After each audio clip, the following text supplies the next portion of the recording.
my name is Crystal. This Saturday night, the UFC returns, and BetStamps has joined up with the Todd Atkins Show to provide a one-stop shop website for all of your gambling needs.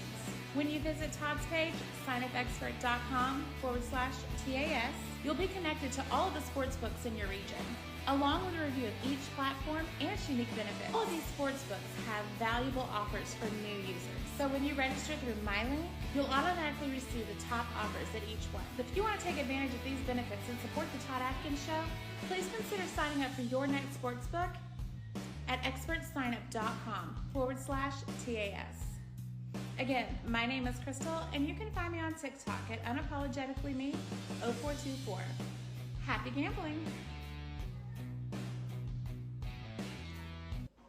I'm Derek Alanis, and you guys are watching MMA Conspiracy Hour with my boy Todd Atkins and Miguel Iterate. Miguel worked for Bodog, Hook and Shoot, Euphoria, and ADCC. You can find Miguel at MMA Collector 74 on YouTube. And if you want to hear what I got to say about the fight game, it's at Derek Alanis on TikTok or at Derek Alanis on Instagram. If you want to hear about crime, the new wave of organized crime, it's at Derek Meyer Galanis on TikTok and at Derek Galanis at Instagram.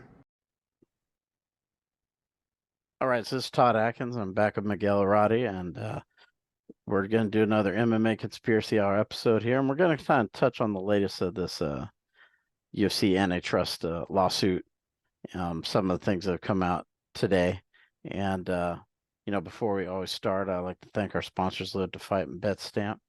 And Miguel, kind of wanted to give you a chance to kind of give your thoughts on, there's about a dozen, maybe 13 fighters or so, a couple of managers, Dan Lambert, Ali Abdulaziz, people like that were kind of barred from testifying because they were disclosed too late in the process.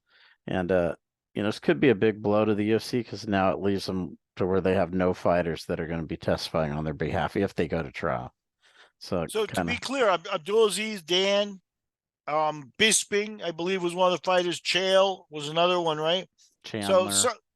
So some of the guys that, quote unquote, have been taken care of, and I think, with all due respect to Dan, I think Dan's a by the book guy, but Dan, is also an upper level type of businessman. Put it this way, Dana doesn't take my calls, but he'd probably pick up the phone if Dan was calling, right? So you guys, once you get into a certain level and they're taking care of you, and American Top Team had a lot of guys on the show, and, they probably, paid some of them very well. And at some point, Dan turned the business around from, in the red as American Top Team prior to 2007 to being, a positive business. So, yeah, he would probably speak well about it. Hey, business is cutthroat.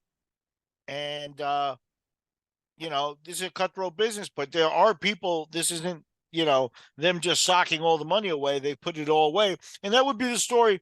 Chandler also. Chandler could tell him, look, I was Bellator champion for a long time.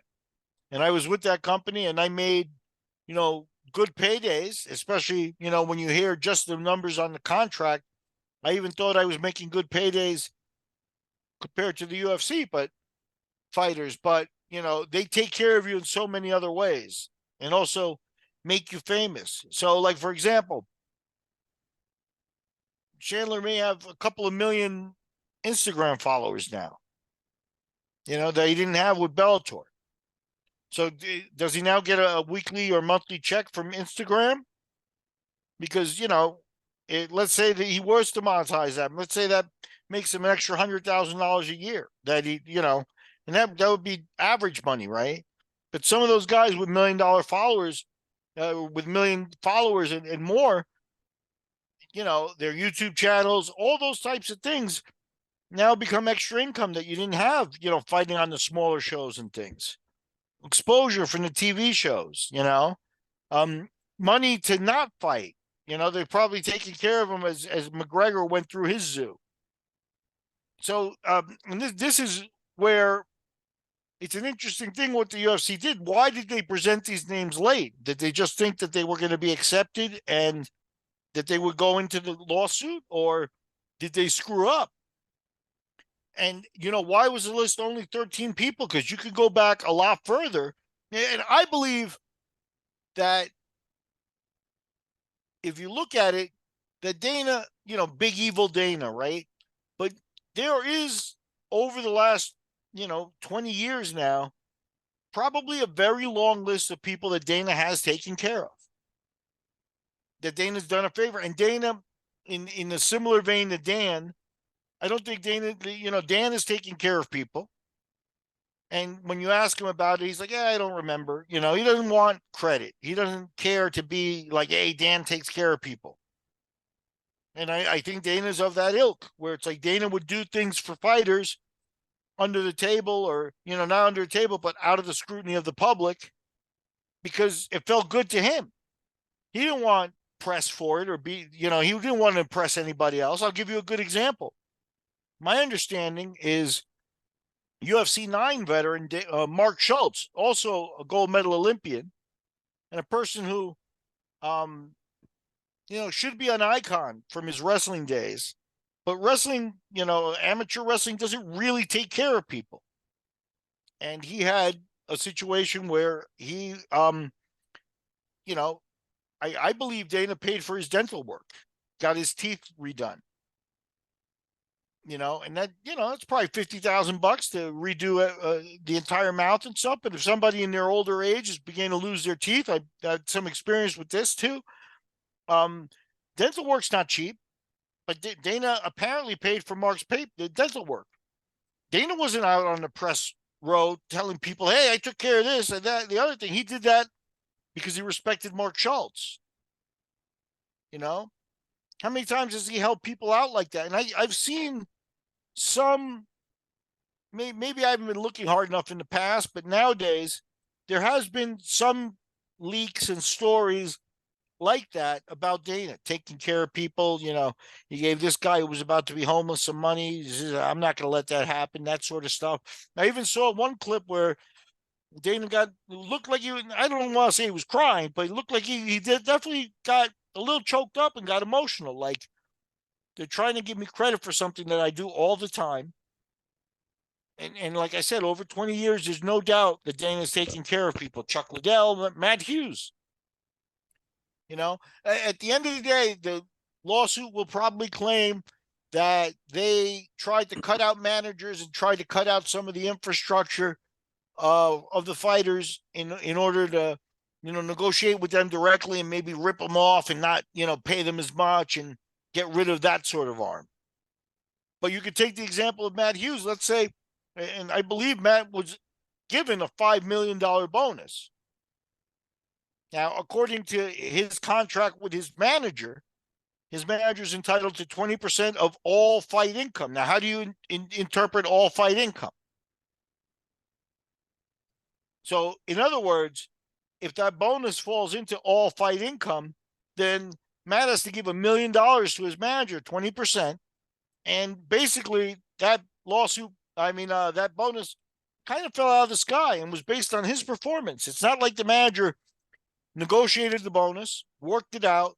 It was the UFC deciding to give it to him. The manager really was just going to get a windfall because he had good, language in his contract. And that was a sticking point with a lot of fighters. The bonuses shouldn't be I believe the same manager, it was Bonnie Cox. He broke up and had to fire fighters. Josh Neer is one of them who just refused to give him the bonus money. And he let them go because he has to stick to his guns and keep his contract. He also had other fighters that were happy to give him the bonus because he had done a lot for them. But He again, did a lot for Hughes. It's like, yeah. You're there when they're in the B leagues and you're driving around and you're paying, you're not even getting any money. And he talked to me about that. You're losing money on most of your fighters. Then when they get a decent bonus, they don't want to share it with you. Yeah, no, and with Hughes, it could be something like the $75,000 bonuses that they tend to give out nowadays and stuff. Yeah, Hughes doesn't care. 15 grand here, Monty. Thanks. But now you're talking about $1 million, right? In some cases. So, yeah, I think that now the UFC is gonna, if they go to court, and that's what this is based on. I wonder still if there's a possibility that they won't go to court. But if they go to court, they don't have anybody coming up to give the positive stories that they very well are there. Depending on how you spin them. And does that come from arrogance? Did they say, look at this lawsuit since it's been coming and saying, that's nothing? Because it's here now, and they are going to go to court.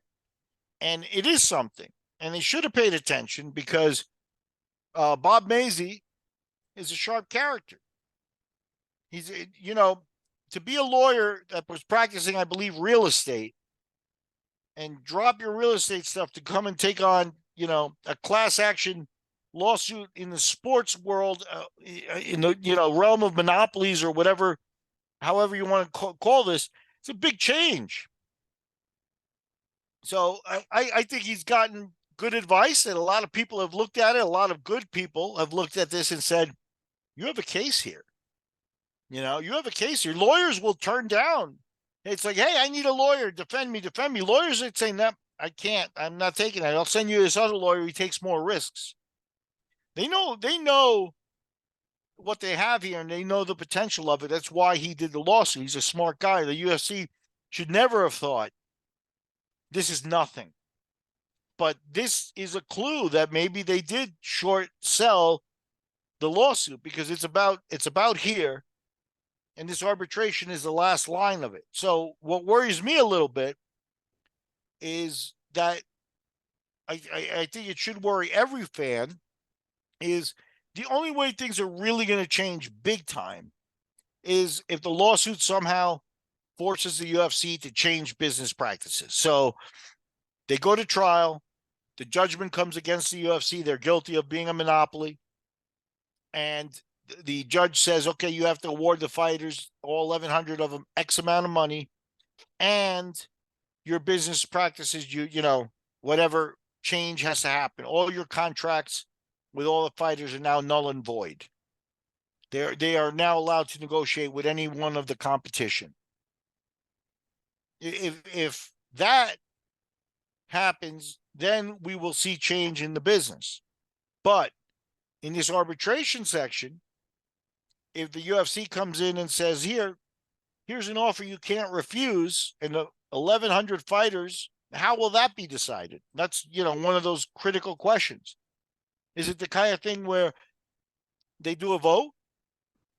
Is it a 50-50 vote? So in other words, if you have 51%, that's the side that wins, and the other 49 have to go with it?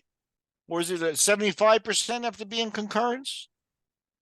Well, what if, we'll do some math here. There's taxes and they got to pay the lawyers and stuff, but at its most rudimentary level, there's 1,000 fighters. So if the UFC comes and says, here's $1 billion to settle this, that's an average of $1 million per fighter. So say they take home half of that, $500,000. Now that will be split up. Some of the guys that have 2 or 3 fights that are in the lawsuit will get less, and some of the guys that have a lot of fights and maybe had other, grievances will get more. But let's say it was $500,000 take home tomorrow. The lawyers are ready to press send on the transfers this week, and you'll have your money by the end of the week. How many of those 1,000 fighters will say, no, we want to make sure that the contracts change as well for all the future fighters? A lot. Some of them are philosophers. Some of them will want that. But once they're faced with, wait, you're going to give me $500,000? I went 1-3 in the UFC and they cut me, and you're going to give me $500,000? Yeah, I don't care about the rest of the fighters. And that's why the vote becomes very almost dangerous. And the lawyers, this is a big lawsuit. This is going to be at some point a recognized lawsuit. Maybe, you won't turn on CNN and hear about it, or maybe you will. But I guarantee you that the lawyers here are going to be able to get more cases and more, have more recognition after this. Either way it goes. Just the pressure that if they have of going to court with the UFC and taking them on, those guys have made their names in the legal business. So they're not going to be lacking for work. Similar to like the OJ lawyers, you saw those guys became kind of celebrity lawyers where they popped up on other trials and they were bought in and stuff like that. These guys, maybe not on that same level, but they are going to be known in the legal industry as players. So aside from the money they'll take home from the judgment, their careers are pretty much established. So here's the thing is I think the way the structure works is it'll be the fighters who decide if they take the lawsuit or not, if they take the settlement or not. Like, it's not like the fighters say, look, they $500,000 each, man, we did a vote. 78% of us want the money. Only 22% want that. I don't know if they bought Mays against and say, yeah, we're going to go to court. I think you would have to settle because of what the clients want. So now we've done some basic math. Let's keep that going. We know the UFC company is worth close to $20 billion, right? $15 to $20 billion right there. So let's say that they offered $3 billion right now in the arbitration. We get to keep our contracts. We get to keep doing business as usual. But here's $3 billion to settle this lawsuit. And yeah, we'll pay the current crop of fighters more. We'll up their so that this lawsuit doesn't come up again. $3 billion now turns into, $3 million each head. Everybody in the lawsuit, $3 million. So after they pay the lawyers, after they pay the taxes, let's say it's half the money. Every guy on average gets $1.5 million. Now you're into a more dangerous territory because the higher that number is, the more guys are going to have to think. And now you're down to personal examples. You might have the most fervent fighter who says, no, they wronged me, and I care about legacy. I care about the sport, and I don't really care about myself. Or, maybe he's not married. Maybe he's, got a job. Maybe he's doing well. So he doesn't really need, maybe, you got a guy who ran a business and, turned it into $1 million business. So he doesn't need the money. And this guy wants the contracts changed. How many guys like that are there really in the 1,100, in the 1,000 fighters? It can't be that many of them. Most of them will perk up if they hear the settlement starting to get big. This is what they're offering. You will get, the phone call to a guy with 15 fights in the UFC. You're about to get a settlement where in your bank account by the end of the week, you're going to have $3.2 million. You're going to tell me he says, no, I'm worried about them forcing Conor to sign another contract. So this is a tense moment for real observers of this lawsuit, because if that money offer comes and it's big enough, you got to pause. Like I meant, half these guys are probably not making millions of dollars right now. So what if you have a fighter who has a child with a handicap, a child they may need $1 million operation to give him, and doesn't have that money? And you tell him that the lawsuit will provide that money to him relatively quickly if you settle. He'll want to settle.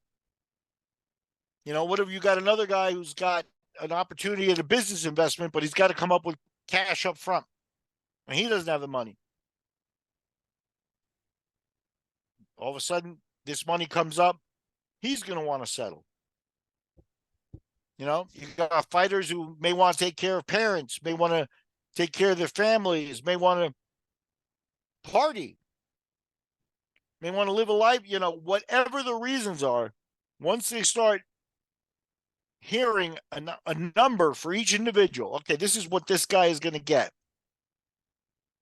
How do they say, nah, let's go for the change in business practices also?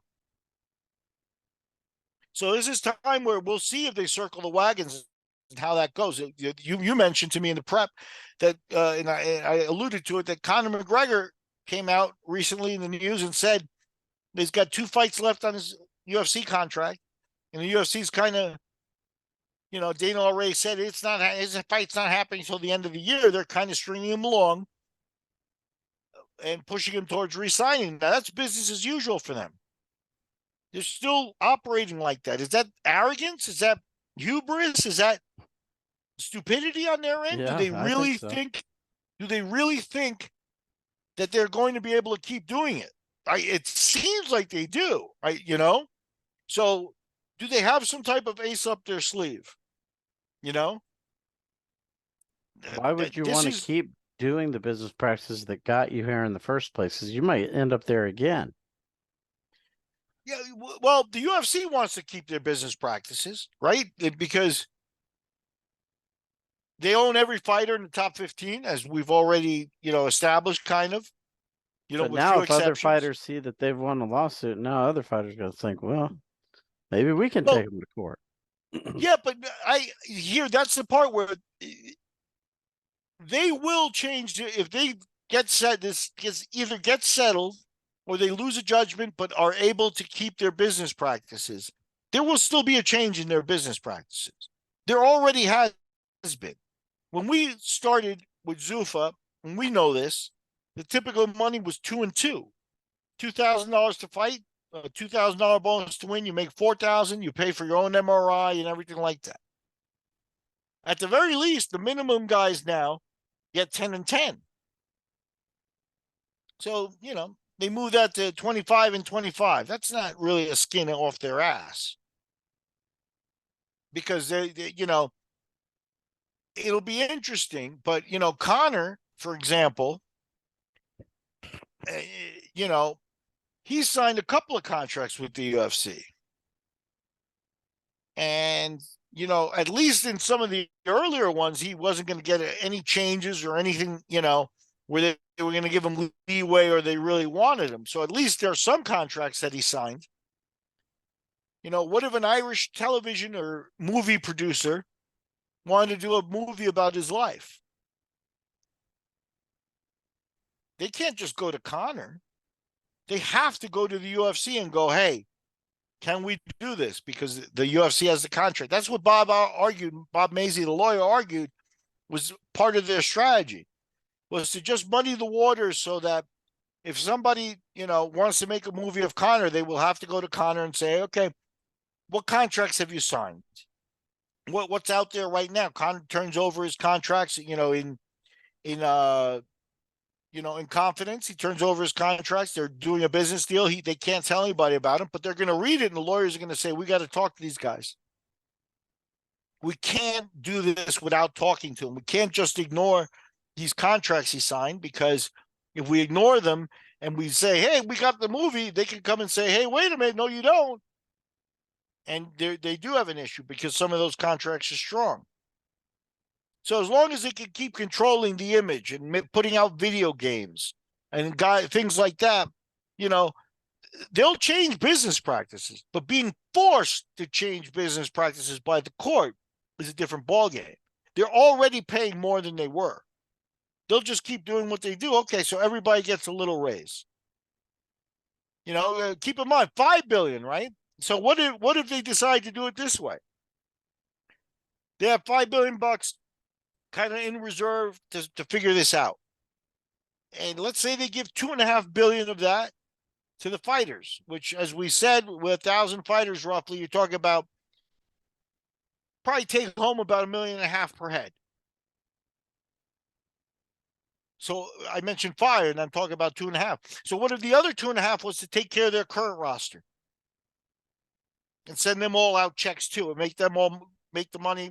So now, like the NBA guys, even the guys on the bench make $1 million. Now every fighter in the UFC's got $1 million in the bank for being with them. But they've got the movie rights, the video game rights, they're getting paid for every Venom shirt that says Jones on the back of it. And that's the monetization that, on top of, here's the other part is have they diversified enough that you could see them becoming a show where, I wonder how long they could sustain doing shows outside the country of the U.S. Just broadcast them. but do the shows actually in England and Brazil and Japan and, Russia, Abu Dhabi, Saudi Arabia, and not even come to the U.S. Therefore, how can you restrict them, with all their money is being stored and placed elsewhere, and you never know. It's like, yeah, send the Venom money up, send that to his bank account in Saudi Arabia. Don't even send it to the United States. Put the wording in the contract that they're international and you're going to pay this subsidiary that's over here in this other country, in the Grand Caymans, where there's, basically not a lot of laws in terms of, restricting businesses like that. So who knows what their reaction is, even if the UFC, so the lawsuit in the United States really deals with just the United States, right? So we'll see. The fighters, they're going to get paid. The guys in the lawsuit, they're going to get something. It'd be shocking to me at this point if they went to court and the UFC, if the jury comes back and says the UFC is not guilty of bad business practices. So the fighters are going to get something. Live to Fight Design is a fighter and gym banner company in Iowa that is owned by Sean Clemens. If you're a fighter or a gym owner that is interested in ordering a banner, you can reach Sean Clemens on Instagram at Live to Fight Design. If you use Todd's promo code ToddAtkins, you will get $20 off of your order. Don't forget to follow me at It's Claudia Correa. The worrisome part is now we are at do or die. Will the business practices be changed? Because to me, that says every single contract right now with the UFC is null and void. That means Conor could go off and fight Pacquiao first. John Jones might be, facing a huge offer from the PFL just to get in the ring against Ngannou or Ferreira or whoever it is they have. But that would change the landscape of the business. But if they don't do that, then yeah, the UFC, like I said, they can throw some money around at their current roster, at the old roster. They'll still be, I'm talking about them giving up $5 billion. They would still be valued at more than 10 or 12 billion. And without the looming lawsuit on their hands and all that settled, their stock might go down a little bit, but it'll bounce back. So yeah, that's the risky part of this arbitration. If they come in with a big money offer, it's unpredictable how the reaction will be. Just to say, nah, they've been talking about going to court all these years and stuff like that. They want to go to court, change business practices. It's important. The fighters are all behind it philosophy-wise. Like I said, you're a guy who had 4 fights in the UFC. You went 2-2 and they cut you. And they put your name in the lawsuit. And all of a sudden, somebody's going to give you 6 figures of money, a couple $100,000 out of the blue. It's hard to say no. So that's why I'm tense over this arbitration. I just want it to be over. I want them to say arbitration's over. Nothing was settled. The court date stands for April, 7th or 8th, whatever the day is. I think it's the 15th. But the more, okay, I thought it was the 7th or 8th, but right around there. So in April. So until that's said, officially, yeah, every day you got to be sitting there thinking, I wonder what's happening. And you're not going to get detailed information about it. But yeah, if the UFC lawyers came in, they've already offered, $600 million for the settlement. Now you're talking about, maybe $60K for some of the guys and stuff like that. That's not, that's a money offer that can go up. $600 million, Dana could afford to probably pay that from his banks. You want to hit the corporation. Now we do have to talk about $1 billion. So, okay, we'll come up with $1 billion. $1 billion means $1 million each fighter. Take home probably $500,000 after paying lawyers and fees and taxes. That's starting to get to the point where some people will pay attention. Where is the number? What is the breaking point? Because if they throw the bank at it, they'll settle this lawsuit. They may not like to give up, like I said, $5 billion, 2.5 for the old crop of people, 2.5 to patch up the relationships with the current roster so that nobody whines about their contracts. Every fighter now is making more money than the guys in the lawsuit did already. So the raises aren't enough. The UFC still takes home most of the money. The corporation, Dana's a billion. Dana and Joe Rogan are the people that are richest from this sport. None of the fighters come close to that. McGregor is the only one, and McGregor did that because of a whiskey deal, and because he fought outside of the UFC. There are no UFC fighters that are compensated on the level of their executives and some of their faces. That's what they want to keep. You just had this guy Tyson Pedro he retired because he said he can't. The money's just not good enough after he pays his coaches, and he's had like 15 fights in the UFC or 12 fights in the UFC, and he just said I can't fight anymore. It's just I'm not making enough. Yeah, it really you got to get lucky, because if most of the structure that we understand still stands, then even if you signed a contract, let's say 10-10, 12-12, 14-14, all the way to 20-20, 6 or 7 fights or 6 fights with 2,000, every one of those leaves you at the same level of fight if you lose. Now, keep in mind, just winning and losing is a backbreaker to a lot of fighters. Let's say you make 10-10 for your first fight, and you go in there. Now, in your head, I'm going to win. I'm going to make 20,000. Now, if you're not smart and you don't have a lot of financial planning going on, you're thinking, I'll get 20 grand. I think it's Shaquille O'Neal who famously said, I signed a $100 million contract. You don't get $100 million. Yeah. So of the 20, they're probably going to see about 12 of it, and then have to make the payouts to their coaches and things. They may get 40% in taxes between state and local and federal taxes and stuff. Even if that number's wrong, they get 13,000, then it's 35%, whatever. So $20,000 for the fight means about 13 take home, and then you're paying 20% to your coach, strength and conditioning, nutritionist, however fancy you want to get with this stuff. Now imagine losing. That you've been preparing. I was like, okay, I get 20. I make, I'm going to get 13. I'm prepared to pay this. I'll go home with about 8. So I got to fight again a few months and stuff like that. Now that becomes 4 because you lost. And the next fight, which you were going to make 12-12, which in your head is like, I'm going to make 24. You're right back to 10-10. And if you lose again, you got another 4 grand. So if you go 0-2 in the UFC at the beginning, you will go home poorer than you did when you start, even now.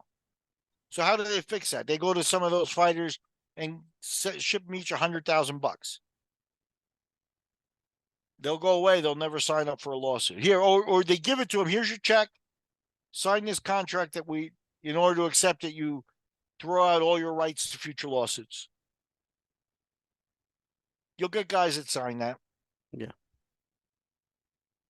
So the UFC, even though they appear to not be taking this seriously, they appear to be making mistakes and things like that, are still not in a do or die situation where they're definitely going to be forced to do the business practice changes.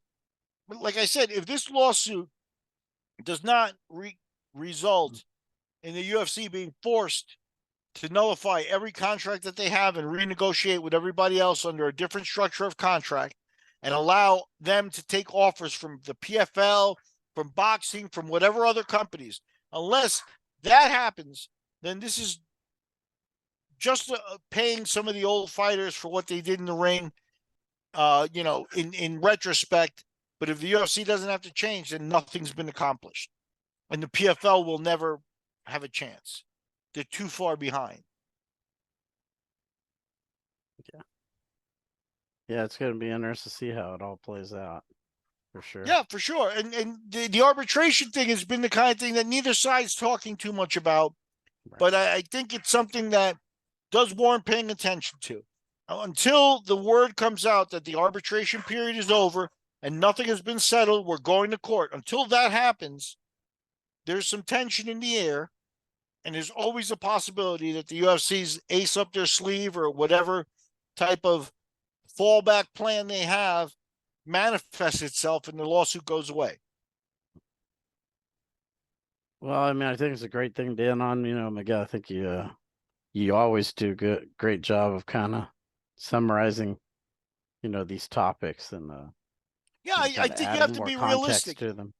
You have to be realistic. I think if you ask Bob Mazy, Bob would want to go to court, get the business practices changed, because at the end of the day, this started out with his teammate fighting in the UFC, taking a loss, and asking to borrow money to get home. And he said there's something wrong here. So at the very core of him, he wants to change the business. But the UFC doesn't want to change the business. And that's still very much up in the air. Who can exert more power here? The UFC's shown themselves to be able to, keep things going their way for a long, long time. What ace in the sleeve, at this point, it may be money. You throw enough money at it that it goes away, even if it sounds, an extreme amount of money.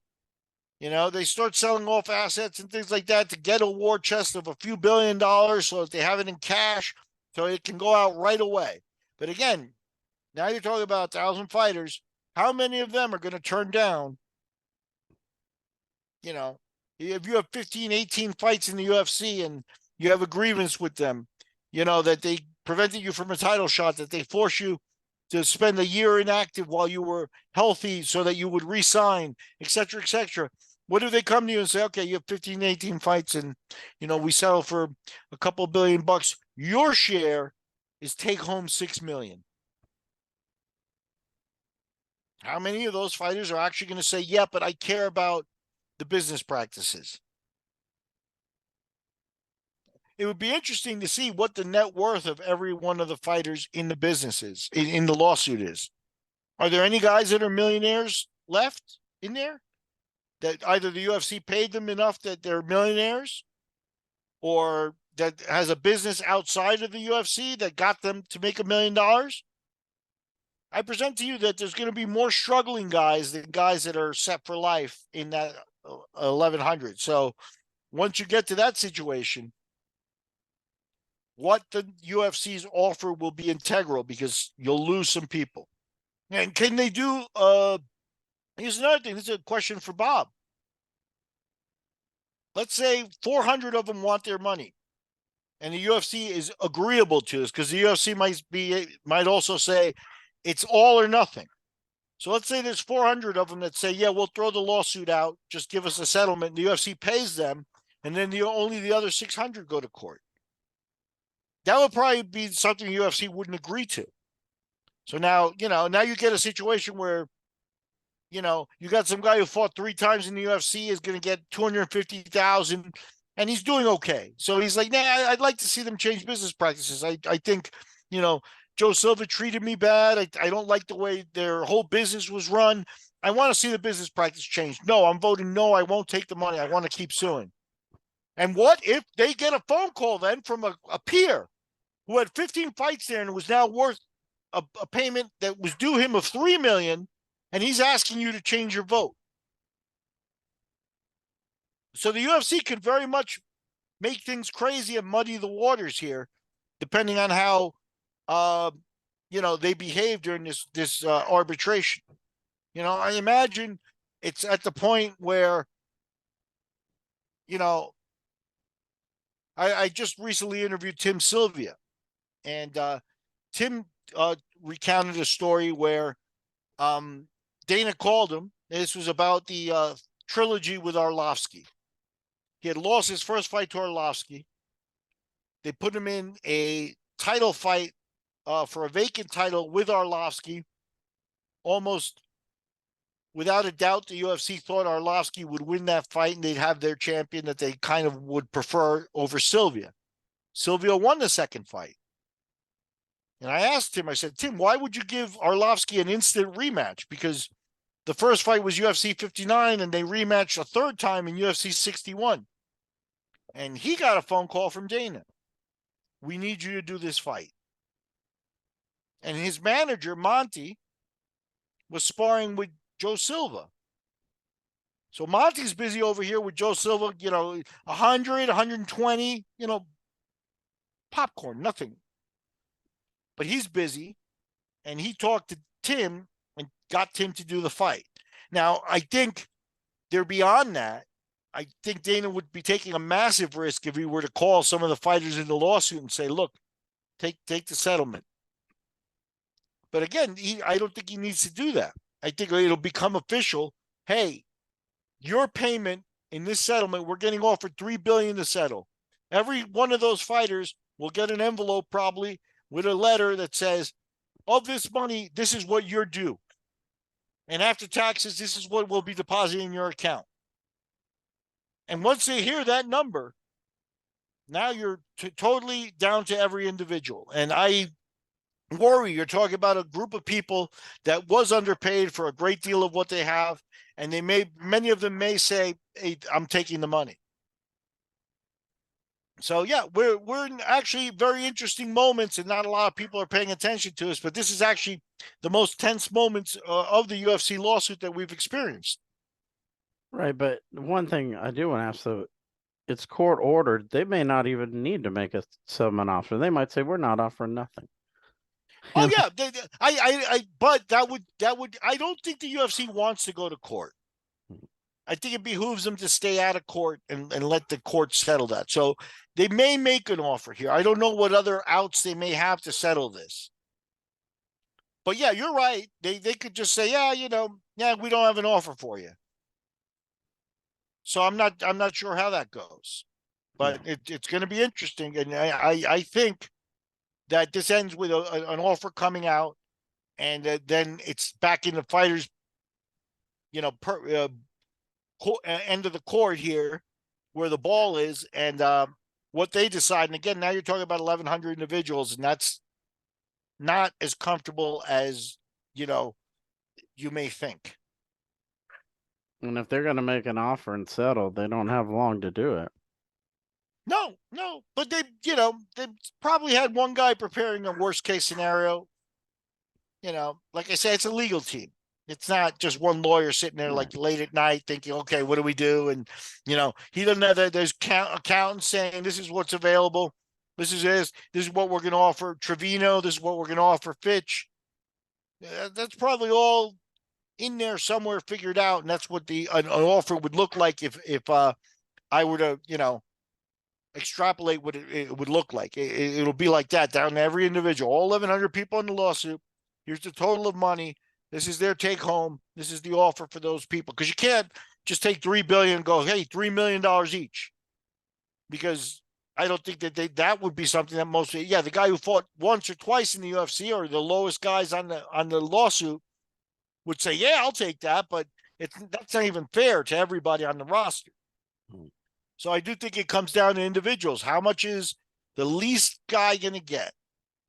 And is that in some of it, we're talking about even at the lowest amount, a couple $100,000 each. Guy who had one or two fights in the UFC.